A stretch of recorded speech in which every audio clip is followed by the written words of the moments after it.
started from scratch this weekend. So these are all of my colleagues, James, Matthew back here, Leo, and Brian.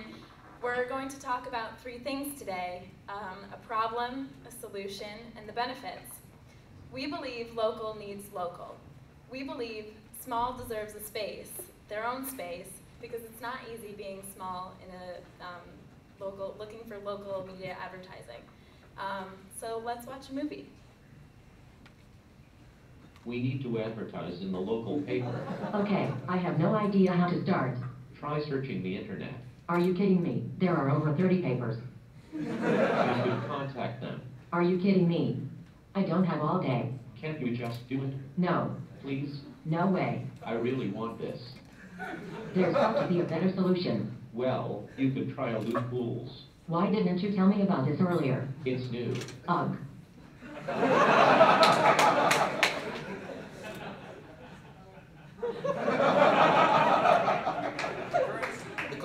current solution is slow and complicated. Because of this, the average business owner would have abandoned using print advertising, but it is currently one of the most effective methods of advertising.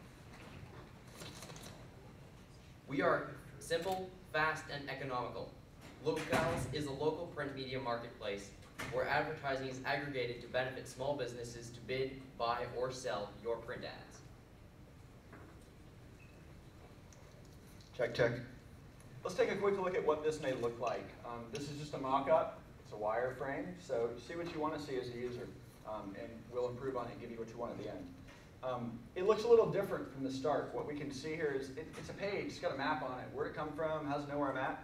We use geolocation to target your IP address. We're assuming you're setting it a home computer or a business computer to determine what your local is.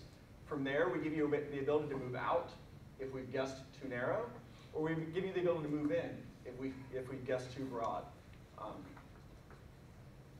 The users have the ability, once they pick the map, to select points on the map, regions, predefined regions, based upon just clicking, clicking, clicking.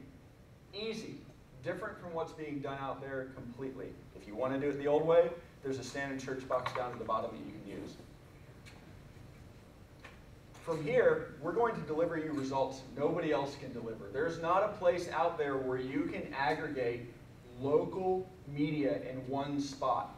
Currently, it's difficult. You get a Google list, a Yahoo list, whatever. You have to visit everybody separately. We're putting it all in front of you in a fairly unique way. What you see in the red here, these are fixed prices that we have looked up and we populated. Eventually, the media outlets will populate for us of what local bids start at. You also have the ability to come in here, and if you mouse over, let's say Ryerson Free Press, it kind of highlights up. We're going to offer a modal pop-up box that will deliver you a variety of important information that you would need to advertise within a local area. We haven't quite quantified that yet, so that feature is yet to come. What we have quantified and thought out is the bid process. And you're like, well, what is the bid process? There are a lot of papers out there that have remnant ad space that we're going to try to sell for them. And we're going to give a business owner the opportunity to enter paper-based advertising at a very low rate, something that doesn't exist currently. If you want to get in right now, you need $750. What if I told you you could get in for, click please, as little as $25 for an 8th page ad? That would interest you. You can at least figure out if it works. It's something you can currently do with Google AdSense. You can't do it with paper. Now you can. They're, again, very easy. We're focused on the interface. We want to make this as simple as possible. That's why we're showing a mock-up. Select your button down here. From this point, you would click Upload. It would take you through the process, setting up an account if you don't have a first-time account, actually going through the shopping cart, the checking out process, and placing a bid. The idea with this being here, your artwork is all ready to go. So if you win the bid, there's nothing else you have to do. The artwork's immediately sent off to the press, and it goes to press. So we can really work up eventually 2 last-minute press times. Look, are we the only ones in the space? No.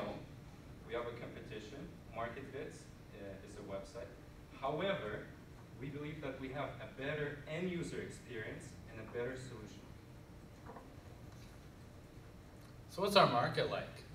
Well, there's 770 local ads or local papers in the Canadian demographic. 25,000 average circulation. What does that mean? That means there's 19.3 million regular papers that go out.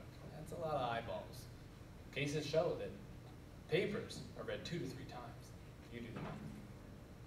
So where do we start? Well, Brian's from LA. Megan's from NYC, and I'm from Toronto. We got it covered. We have shown you a couple problems today. Well, one major problem, a real solution, and real benefits. Local needs local. And the print is not dead. Thank you very much.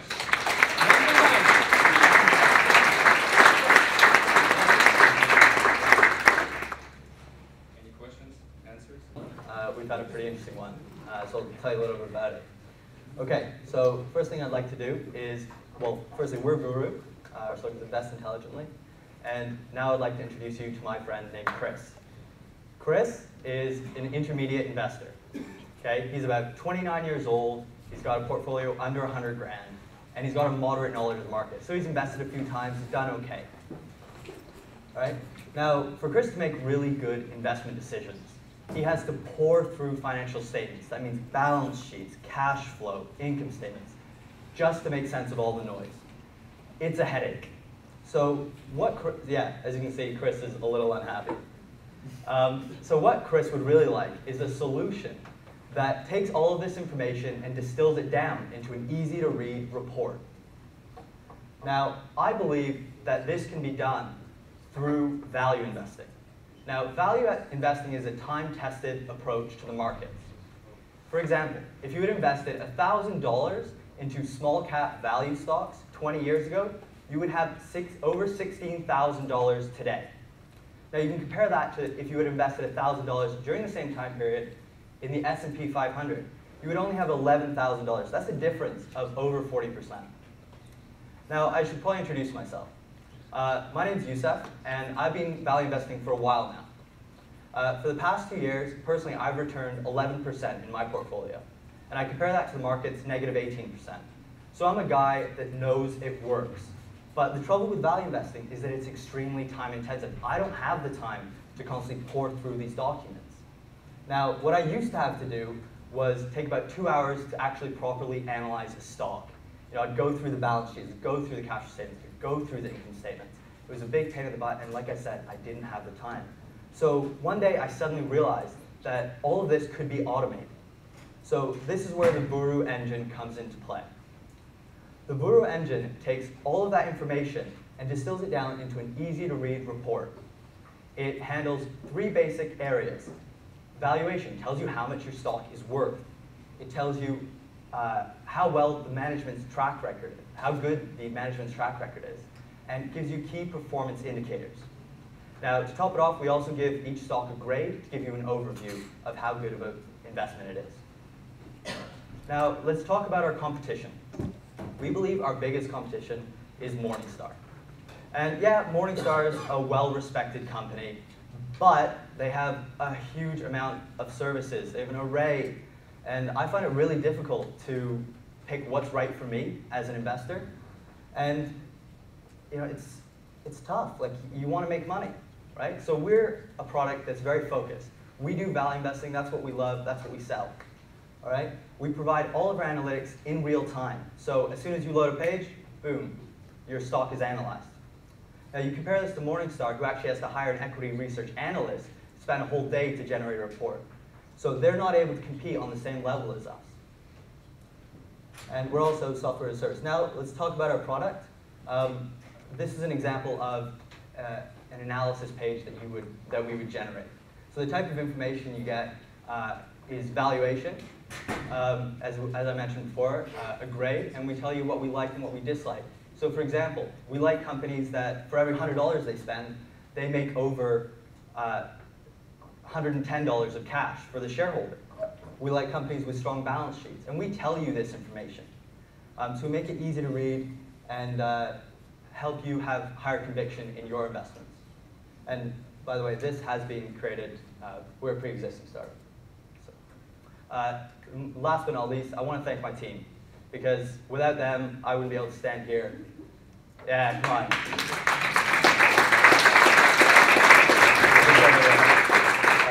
Without them, I wouldn't be able to stand here and give what I thought was a pretty good slideshow. Okay, do you have any questions? And thank you for your time, everyone. From before, but really was flushed out over this weekend. So let me just start off with a quick story. Put yourself in the shoes of Judy. She's a lawyer living in downtown Toronto. She's a busy professional. And she wants to look great and fashionable, like all of us, right? Both at work and after, and even here. She started going to stores like Zara, and where everybody else goes. But she doesn't have the time to explore all the boutiques in Toronto. She's a busy lawyer. So she goes back to Zara. She buys things there. It does a job. But she wants more than just to do the job. She wants to look better. And of course have a story to go along with it. She wants a look that comes from hunting for hidden gems in the city. We all love that. What a thrill. But without the hassles of actually doing the hunt. So I'll introduce you Stylist. It's for busy professionals who want to look great. It helps them find quality, unique designer fashion items stocked nearby at local boutiques and independent shops. Now the problem here is as busy professionals, we have no time to physically browse all the independent shops to find the perfect item.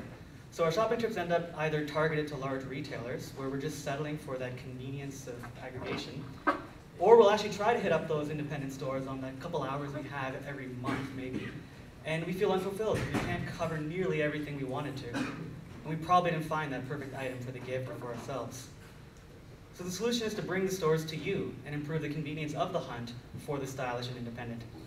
And that involves aggregation and curation by cataloging the unique boutique selections. That involves trip planning tools, and that's actually making the shopping trips more efficient for the goal-driven shoppers who just need to get out there and buy the things that they want. It's cool. Or make shopping trips more fulfilling for the explorer shoppers who want to cover more ground in that time they're going out on their shopping adventure. The business model involved is with advertising and feature items in this catalog and listing fees, sponsored suggestions on the trip plans. When you have all this independent fashion catalog, you can get a piece of the transactions through running sample sales, like the daily deal sites that are all the craze right now, and having a piece of the online sales.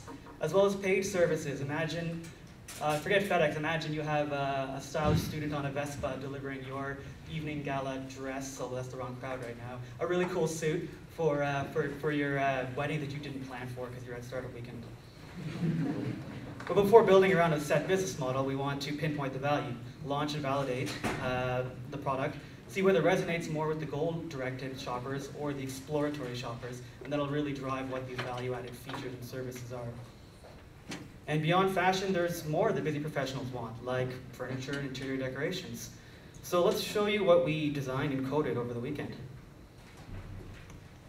Thanks, Nikki. So trust me, no one's more surprised than I that I got this to work in one weekend, so there you go. It is live. Well, it's not, well, running. So we borrowed a lot from fashion blogs. So these images will rotate with whatever's hot and cool right now.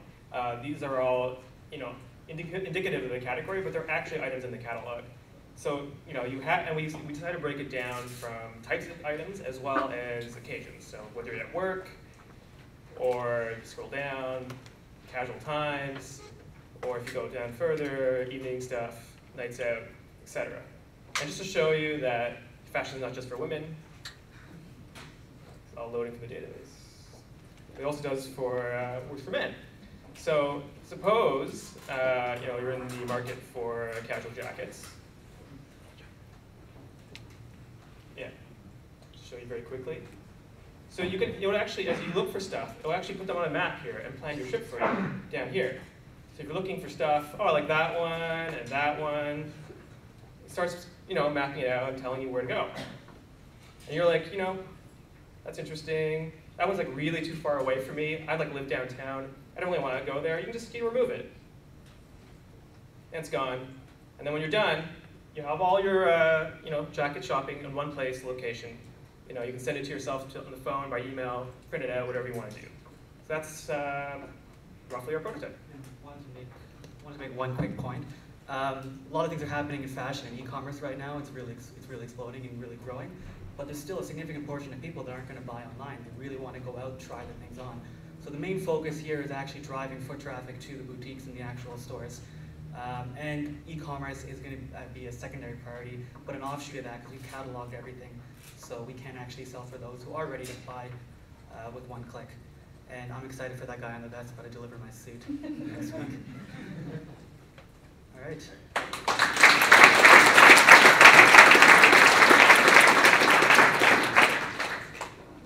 Really identify those points of pains and who those people are. I do think starting in restaurants is a great idea. There's definitely a retail expansion that can happen here pretty quickly. Yeah, we chose a vertical industry just because we figure we can go deeper faster with one industry than trying to get distracted by. Right approach. Well done. How do you stack up to Tungle? Tungle? Oh, one of your competitors, I guess. They do scheduling of stuff. When you got 20 people that need to meet a meeting. Yeah, it's not restaurants, yeah. Yeah, so it's kind of like Google Calendar. Yeah, so you're talking more meetings. So you saw the calendar approach really is kind of step one to get you off paper. Really what we're looking to is everything beyond that in terms of dealing with sick calls, getting a hold of people, dealing with the rescheduling of people, but all the way up to the point of learning from history to actually automatically suggest optimal calendar scheduling. And this is where kind of our goal with the step one was just to, as low as possible, get you from paper to the electronic, because everything that we can offer you is beyond that. And if we can't get you off that paper, I can't show you all the other great things I can do. So it looks like it, but it's so much more than it. I can also add some of the functionalities, so yes, you get on to our software. It's exactly like you're doing on our computer, but there's automated parts, so you can actually, as an employee, you can check the schedule online. You can also get text messages to remind you to come in on time, which decreases, employees coming in late, missing their shifts. You can look to see, you can suggest you want to swap a shift with someone, and the manager, if he doesn't need to approve it, doesn't need to see it. He only sees what actually needs to be approved or what's an emergency, if someone drops a shift or something like that. So the managed by exception is lots of G's. I was going to say, yeah, I think Toronto specifically with companies like WorkBrain and Workforce, there's a couple mobile-focused enterprise scheduling software products. They've proven that there's a market for this, and I like your focus on SMBs. These kind of software as a service, sticky applications that are monetizable because there's a clear pain point are great, but it comes down to the cost of acquiring customers versus the lifetime value of that customer. So at low price points, how are you going to acquire customers cheaply enough to make that equation work for you guys? So the team wants to, they've been doing some research. Our team has been digging into Can we give our team a little round of applause?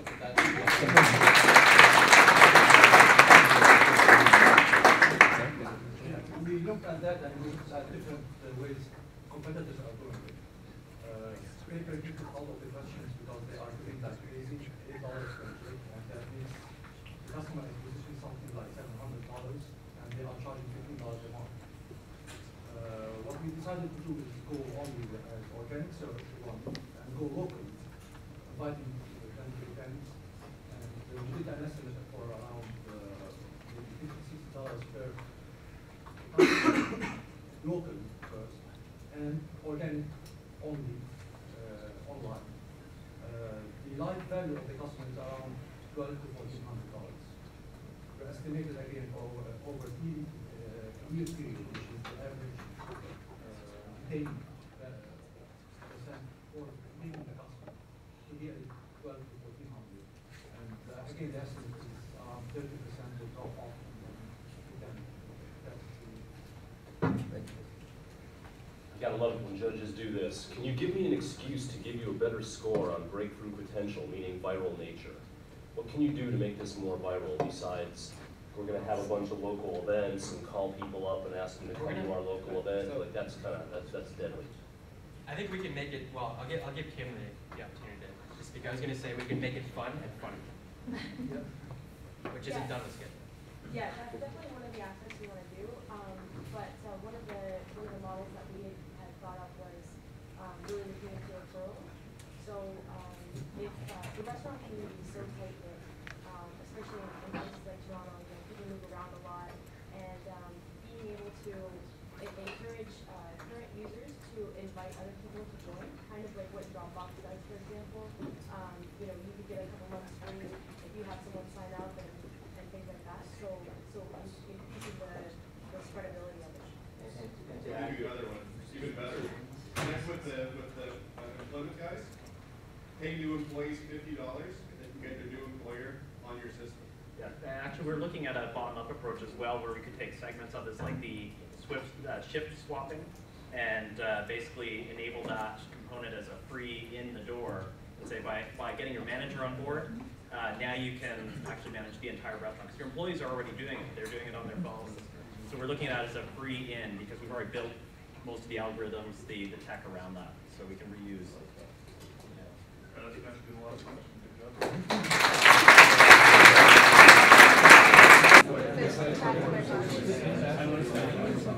Everybody can hear me okay? We good? All right, so my name is Max. Over the past 2 days, I've been the product manager of returnontravel.com. And together with the wonderful team here, none of us knew each other before. Actually, these two knew themselves a little bit. But other than that, together we teamed up and we worked on the return on travel concept. So just to stage it real quick, it's a concept. When we walked in on Friday, it's a concept that had been given some thoughts, but there was no prototyping, there was nothing up and running. Okay, so return on travel, not yet. Return on travel. The idea is you can make money while traveling. It's a platform that connects buyers in foreign markets with travelers. So this is how it works. So it all starts with a buyer, with a desire. That's his wish list. And a traveler, with a flight ticket. He's going there anyway. I'm going down there. Is there something I can do with it? Is there an opportunity that I can leverage? Well, this is a simple process of how this works. It all starts with the buyer, going to the future buyer, going on the website and creating a wish list. So this wish is composed of one or multiple products and items that are either not available to him at all, to him or her at all, in the local market, or are available but at a tremendous more expensive price. And then the traveler goes on the site and commits to the wish list. Yes, I will buy these products, and I will bring them to you. That is the third step. And there's a closure process in that transaction. So it's a win-win. It's a win-win equation at the end. Actually, it's more than a win-win. It's a win-win-win for return on travel also. I'll dig a little bit deeper in the revenue models and channels later on. But this is a simple, really simple equation of the price of an iPhone in Canada versus the price of an iPhone of the same product on the Brazilian market. If the value of the transaction ends up anywhere between this level and that level, then there's a win-win-win. There's a value for the buyer, there's a value for the traveler, there's some duties when applicable, and there's a value for returnontravel.com. Now the challenges. I'm going to do this as a question and answer type of thing. So again, the same business process, really high level, 1, 2, 3, 4 steps. The first challenge at the first step is, well, what can I buy? I don't even know what's accessible to me on the other markets, and I don't even know the price of these items, right? Well, there's a database offered on the side. You can easily search the features, search the items, and suddenly you're still on that website, and suddenly you get access to all these items. Number two, second challenge, is this safe? Well, the site will bank on the credibility that users built on other online community networks like Couchsurfing or Lonely Planet. Number three, is this legal? Well, the site promotes legal business practices. The equity of the site is synonym of providing legal advices. All the information will be there, and the site tells you do the right thing, declare whatever you need to declare when you enter when you close the board. At the close transaction, how much does it cost? 3 to 5% transaction, percentage of commission, and will be yeah, okay. No, it's fine. Revenue channels, paper transaction, and affiliate programs. I'm going to focus on the first one, paper transaction, which we believe will be driving about 90% of the revenues. Okay? So we're targeting, this is just a quick analysis of the Brazilian market only, in our example. So we're targeting 25,000 transactions. We know that there are 2.5 million travelers going to Brazil every year, only coming from North America and Europe. And we know that we can get 1% of these tourists travelers that are entering the country to go on the site. So this is the offer, this is the travelers. And we'll reach this by hyper-targeting certain communities. And then, at an average price of 500, this means that in order to reach that goal, this will mean $20 million in transaction values. Is there such a demand in Brazil? Well, there are 40 million online users in Brazil only, okay? And if we can get 1% of these online users to post a wish list, that means 200 million in transaction values. And we can very much explain how we get to that number. So, only in Brazil, only per year, we have a revenue potential of $600,000. We'll skip the affiliate program in the interest of time, but there is an affiliate program that goes with it. For the same analysis, we came up with $40,000. Again, quick analysis. Our team focused over the weekend on the market research analysis, and we focused on getting the message right, getting the branding right. So, to conclude, this is only the beginning because I think I was overwhelmingly excited by what happened this weekend. I pitched this idea, and it was wonderful to see the members of this team talking about this idea, walking around and talking about it with passion. So I think for us, it's just the beginning. There's some interest here definitely to pursue the idea further, and our next step would be to, if we can get some funding at some point, and we will go after test marketing, making sure we launch this in the right connection, the right country, with the right line of problem. Okay? Thank you very much.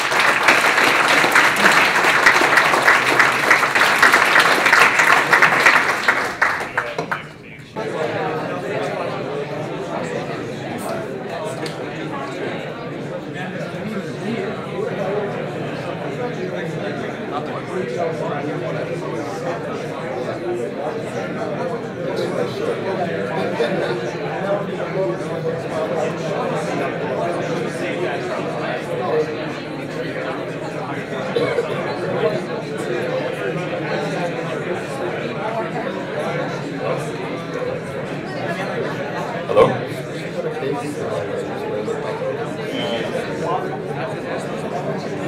Hello? Hello?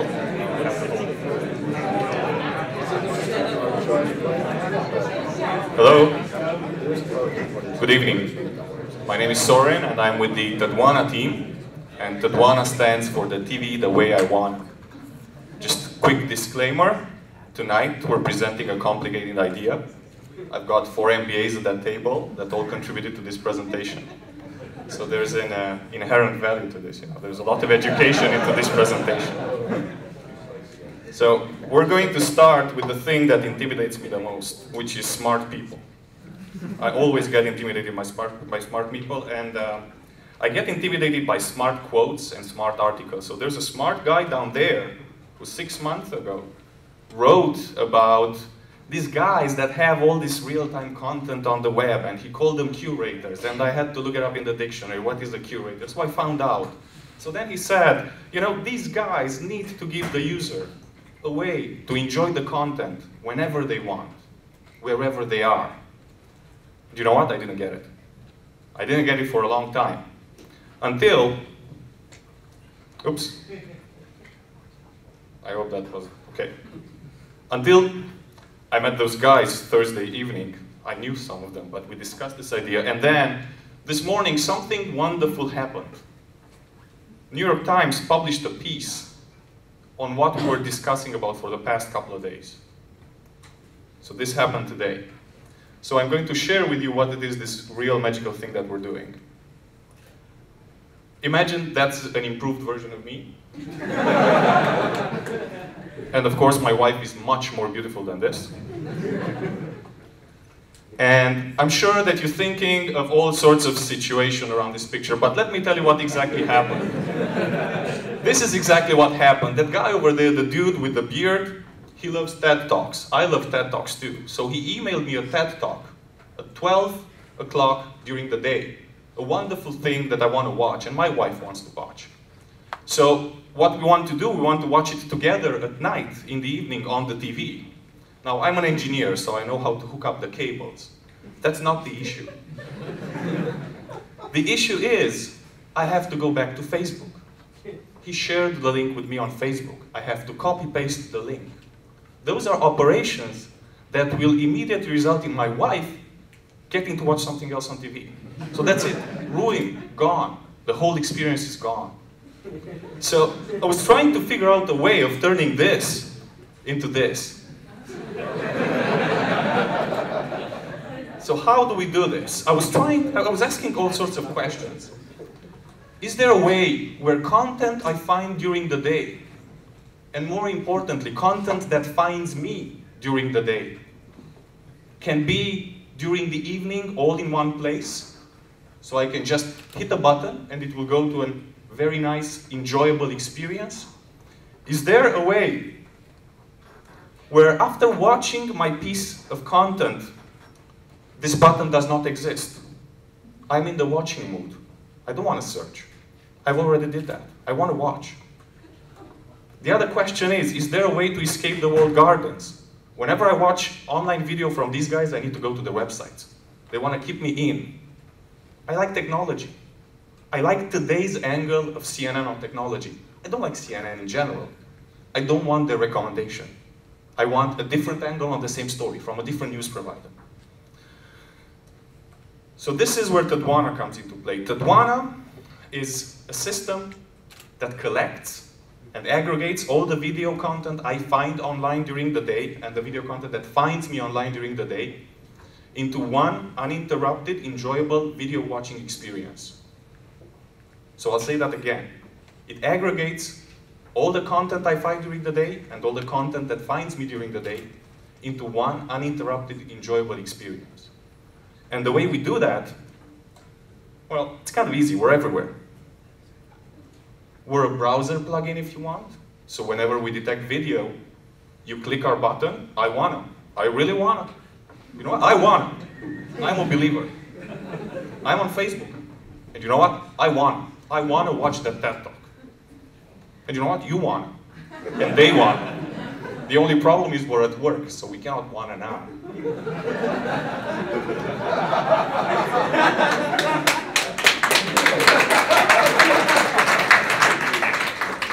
So what happens next is that, all this stuff collects to a magical place that I can access on my phone, on my computer, on my iPad, which is the Tadwana Central place. And you've got this timeline of things that I want to watch tonight, and also timeline of things that have collected over the time or are available for my watching. And what I can do is I can just drag the content into that timeline. I can play with it, I can shuffle it. It's just a mock-up, but you have to imagine that, guys, imagine the iPad experience. You drag it, shuffle, manipulate the data with your hands. So you can do all these magical things to enhance the experience, to pre-program that experience, and get to this watching thing. And what's even more interesting is that Tadwana not only collects information, it also helps me to find relevant information, because Tadwana knows who I am. Tadwana is my TV channel. It's my own personal channel. It knows my interests. And because it's on Facebook and on Twitter and whatever network, Tadwana knows my friends. Mikna's the technologist. I've got those 4 MBAs. I might enjoy business news. Maybe. Might be relevant. So we know what kind of content might interest you. So when somebody drags news in their schedule, you can drag that slot every day in your schedule. It's never going to be the same. It's today's news. It's today's interesting news to you. So I'm going to be really, really quick with this and run through it. How do you get it? It's very easy, 3 steps. Get home. Turn on the TV. Relax and enjoy. Once again. Get home. Turn on the TV. Relax and enjoy. And this will walk you through the player experience, and there is an uninterrupted show. But then again, this show can become interactive. This show can be controlled. You can get comments of your friends on the content that's playing, and mind you, they don't have to be watching now. This is the comment everybody made when they watched this. I'm wrapping it up. And there's also ways that you can discover content that's relevant. And there's also ways in which the system knows where you are. So when Home Depot pays us a big fat check for local advertising, we know which Home Depot to advertise. We know what they have in stock. We know there's a hurricane alert on, and we know they've got the product for you. There's only 4 left. You do need that hurricane tape, trust me. So just for guys that are not on Untitled1 right now, whenever somebody comments on it, those comments get back to Twitter, back to Facebook, back to whatever social platform you enable it to. So just quickly, the magic, how does it get on TV? Well, it's kind of easy. It's these set-top boxes that are internet enabled. They're coming out. There's lots of them. Lots and lots of them. So Google TV, when you're out, we're out with a player for Google TV.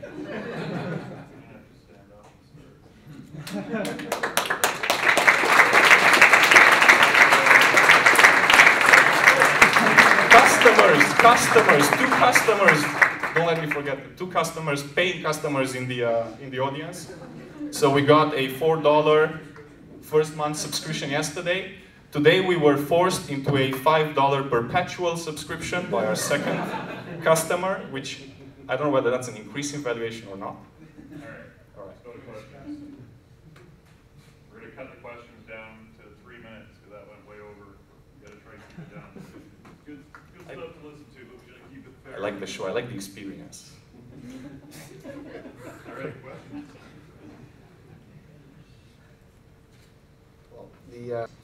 So there's Jason, Yanni, Nihal, and I've had 2 advisors, Andrew and Christian.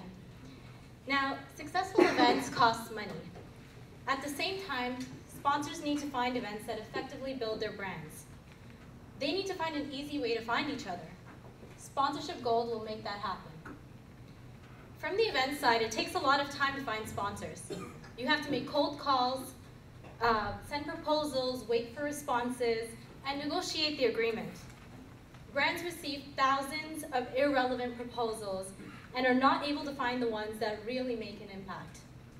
Sponsorship Gold is a platform that brings together event organizers and sponsors.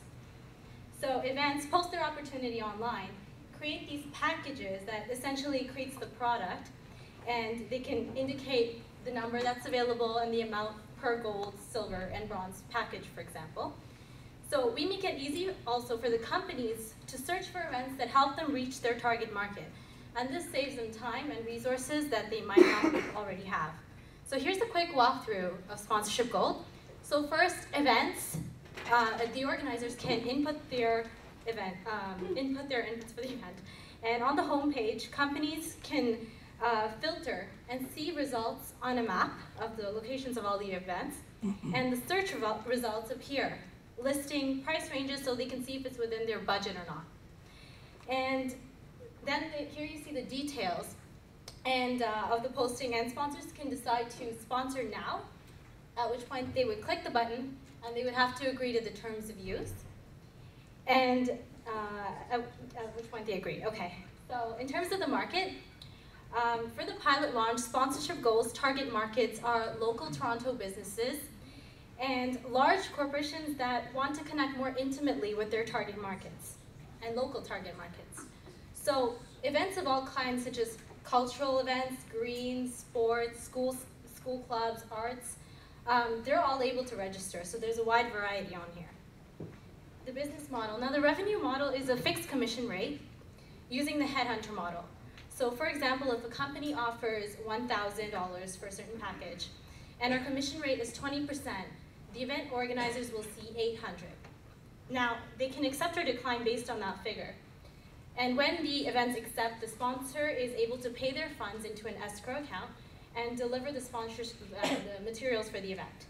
So this reduces our liability, and the sponsor can decide when they want the funds to be released to the event. Marketing and sales. So to reach events organizers, we plan to work with event venues to help their clients run successful events. Now the viral nature is there as organizers share, they share with their friends, and they tell them how they got sponsored for free, painlessly. So it's great to have that, and they can always tweet about it and tell them how the event is going through. So to get in touch with local businesses, we will leverage trade shows and expos to create awareness about sponsorship gold.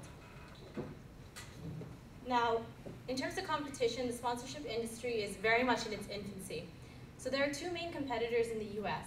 Sponsor Park works like an event listing site, so they charge like $30 a month to the events. Sponsor Pitch uses an advertising model, so basically it's just ads on their site. The future of sponsorship gold. There are plans to integrate with Eventbrite to pull info about the number of attendees. So potential sponsors know exactly how many people are attending. It will also integrate Facebook to pull actual demographics of the people attending. And voila, sponsors now know exactly who is going to be there. So a Twitter integration will, in the listing, will show the buzz surrounding the event, so whether the community is really excited about it or not. And it'll create a community feel. So a post-event survey will allow attendees to rate the event, so interested sponsors can see the rating and mark it as a favorite for the future. And a mobile app could allow marketing executives to browse new matches on the go. So we'll do a 3-month pilot in Toronto. With the lessons learned from here, we can scale up and expand to other major cities in North America. If you take a look at this slide, there are about 50,000 events in Toronto, with an average sponsorship amount of about $5,000, an adoption rate of 5%, and a commission at 20%. A conservative estimate of revenues is $2.5 million in the first few years, so the first year. In summary, the prizes being... We're a group of 4 people that came together this weekend to work on something really amazing. We built something really cool together. And the product we built is Tweet Sifter. Tweet Sifter is obviously Twitter related, and I'll tell you a little bit more about it. But before I do that, I want to ask you all a question. How many people here are on Twitter? Almost all of you. Excellent. So there are almost 160 million people on Twitter now. And how many people use Twitter every day? Okay, much fewer, right? Less than half, maybe a quarter of you? Okay. So how valuable would it be to you to connect with the right people on Twitter? How valuable would it be for you to have a discovery engine that sort of knows what you're interested in and suggests the right people to you? Well, it's not very hard to imagine that it would be useful. For instance, if there was some way that I could connect with everybody in this room when I go back home tonight, I would do it. I'd love that. So Tweet Sifter is a solution to solve that problem. That's what we worked on this weekend. Tweet Sifter is primarily a discovery engine. It's driven by your interests. It's driven by the web pages that are in your timeline on Twitter. So it's driven by documents that you've already expressed some sort of interest with, either by sharing it yourself or someone else in your social graph has shared it with you. TweetSifter looks at these documents, and then it searches for the right people in the entire Twitter sphere to make the connection between you and them. So you've expressed an interest in some topic by sharing an article. TweetSifter will go out, find the people who are experts in that field, and make you connect with them.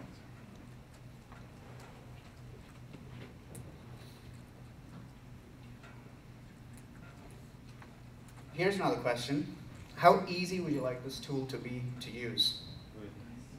Would you like to fill forms saying, I want tons of, I like this, I hate that? Would you like to say, I want this category? Would you like to say, oh, I'm interested in these search terms and not some of the other search terms? TweetSifter does not ask you for all of that. TweetSifter gives you a personalized, relevant, and simple experience to connect you with the right people. These are the people, so if these are all the people that are on Twitter, you really need to only connect with these two here. And those are the people TweetSifter will put you in touch with. This is the current state of recommendation systems. So Twitter has its own recommendation system. Bing has just come out with a new feature called Bing Social, which offers recommendations. There's another company called MoFollow. But all of these companies use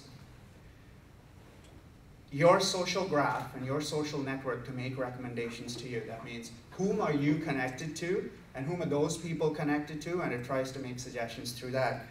TweetSifter is different.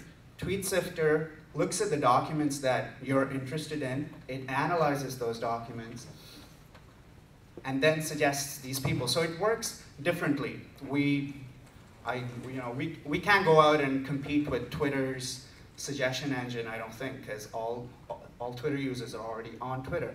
But we would be a good addition to Twitter's suggestion engine. We would be a good addition to any social graph analysis or suggestion recommendation engine. So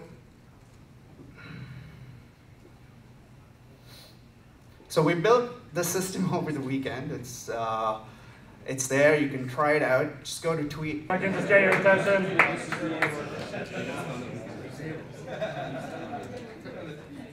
Thanks, everyone.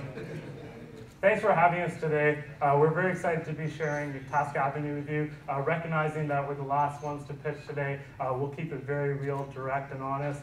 We will definitely be showing off the product and taking you through a bunch of different things. So thank you. Today, we're sharing something that was made with love.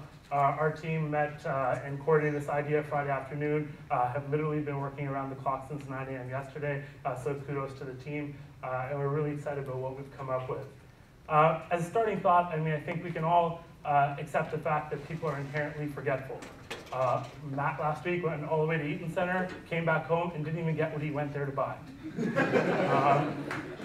That's what Task Avenue aims to solve. So the problem really is that the usefulness of tasks is really limited to what and when, which is a huge issue. There's no real context as to what that really is. Our value proposition is that Task Avenue can help you remember what you need to do where. And so think about that for a second. We spent a lot of time trying to define a minimum viable product that would make sense for people. How do we simplify this thought of what do you need to buy where? Well, maps, tasks, and alerts.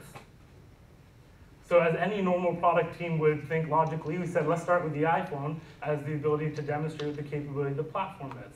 So Matt's going to walk you through a bit of how that looks and works.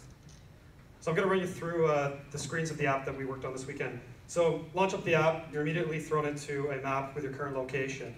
So in this case, I'm going to make a grocery list. So I punch in Loblaws, system returns all the Loblaws is nearby, click on the one that I want to go to, and I go into it. So now I've got this as a location in my system. So I hit add a task, I type in I need eggs, and there it is on the list. So fill in a few other things, and then maybe I realize, oh, I don't need juice. So I go back and I take that off the list. So this is now I've created the location. I can see it on my map. and then I can jump into a list of all the things that are nearby me. So in this case, you see I've got Loblaws there, that's pretty close. And Jet Cooper, I see that Satish has been harassing me for a Kipu shirt, and I keep forgetting to take it to him. So I can pop into there, review the details of his location, and realize that I'm not near there now, but when I check in sometime when I'm nearby, I want to be reminded of that. So we pop into our alert section, link up Foursquare quickly, and next time I'm using Foursquare and I check in at that location or nearby, the system gives me a little push notice that says, hey, there's some stuff nearby if you want to check it out. I'm going to throw it over to Brian, who's going to tell us, or show you what we created this weekend as far as the prototype. Okay, so.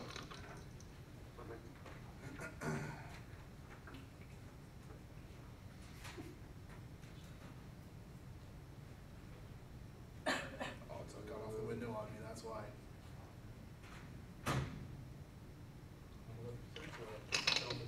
Sorry, folks.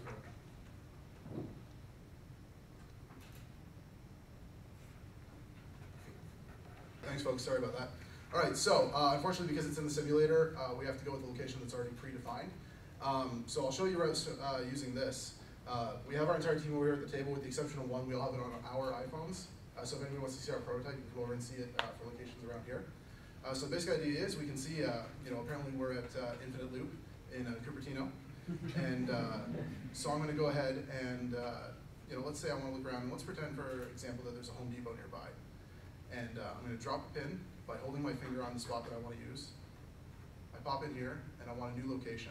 So I'm going to go to Edit, and we're going to type in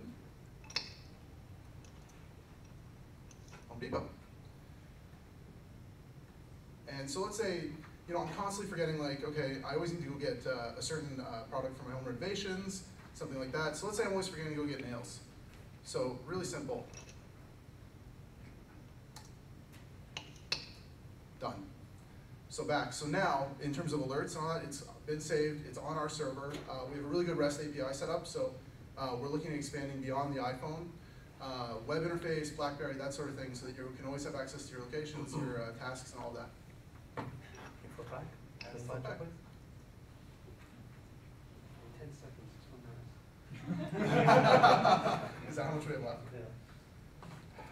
To many of our customers, I had 3 specific interviews. We discovered 3 use cases. One is the active use case of a busy individual. I leave for lunchtime, I have an hour. Let me see what tasks I can accomplish that are near me. One, the passive scenario, I walk by or into my grocery store. Let me understand what my shopping list is at this location. And one, from a social individual, if I'm traveling a lot, let me go and leave myself little breadcrumbs in the city so when I come back, I know it's there. So really, the opportunity that we're exploring here is that we have customer purchase intent right at our fingertips. So we have already in 24 hours got 50 followers and 40 people waiting for the alert when the app goes out. A lot of good comments. There's a post from Startup North that says, shit, I need this. And we want to leverage this as targeted immediate purchase intent. So the business model is we know the what and where. Monetization is the how. It's how do we deliver on these tasks for individuals. We can work with retailers to do upsell and cross-sell and related products and related tasks. We can introduce Air Miles and Aeropen loyalty programs, how we work with those people to incorporate points reward systems. And mobile payments, Interact, Visa, PayPass, everyone wants to get into the space where they're associated with it. So, I mean, what's next? We'll be working on location awareness of background processing the iPhone that automatically checks into my location, cross-platform, the server side, so we have the ability to add BlackBerry web interfaces. We've already been approached by 2 development teams, unsolicited, an iPhone one and a BlackBerry one, that want equity in turn for building out those areas.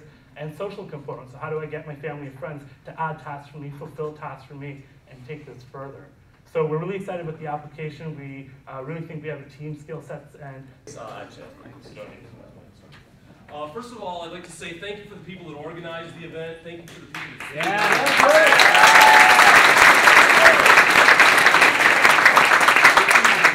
fed you. So Susan, Diana, I'm still getting to a big thank you to our volunteers because they saved my life. So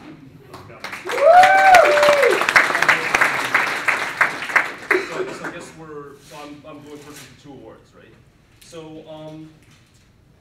we had to have an award for the app that should exist in this world. We thought we called it Better the World. We called it the thing that somebody ought to make. And there were two that were pretty obvious on this one. One was N2O.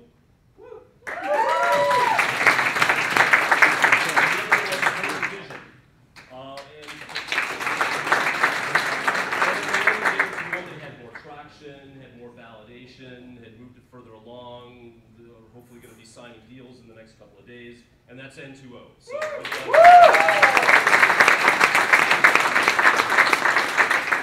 just to clarify, these are two, that was a category award that we, after the two category awards, we'll do the ranking based on the community vote and the judging vote for first, second, and third place. Yeah, you ready? The other one was honorable mention. This one, a lot of us gave fourth place to, and I think a lot of other people really liked as well too. And this was stylist, aka mobile fashion.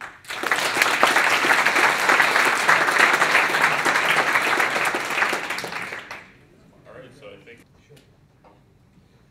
So in third place, overall it was fairly unanimous.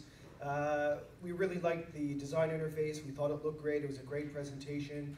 Market viability, maybe a couple tweaks to the business plan. We all had some interesting questions and comments. But in third place, Rate Hub.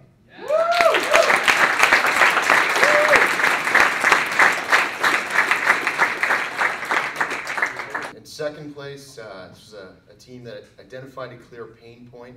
I think bit off a big enough piece to chew on that it provided a lot of value, but not too big that it wasn't able to be delivered. Amazing that they were able to pull together as much as they did and get the customer validation in a short time frame. Number two was Skedify. I get to announce the big prize of the evening, and I think I'm allowed to say this was a unanimous vote. I think everybody might have an idea of who it might be. It's something that I think a lot of people in this room would like installed tomorrow. And it's certainly a team that made a huge amount of progress on the weekend, and something that I think all of us would like to see in the market as quickly as possible, preferably tomorrow 9 a.m. So for that, I'd like to give first prize to Task Avenue.